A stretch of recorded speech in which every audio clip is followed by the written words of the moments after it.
In this video, I'll show you how to mass delete records in Salesforce so you can safely clean up large amounts of data while avoiding accidental loss. Start by clicking the gear icon in the top right corner and opening Setup or Advanced Setup to enter the Administrative Control area.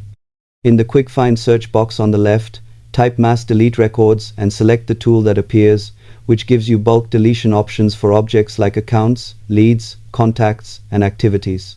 Choose the data type you want to remove, then apply very specific filters such as owner, status, or date range so only the intended records appear in the preview list. Carefully review the results before proceeding because deletions can affect related records and reporting accuracy.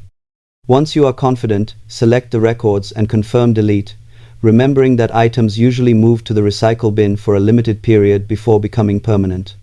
Testing with a small batch first can reduce risk and build confidence. Subscribe for clear beginner tech tutorials and honest walkthrough videos every week.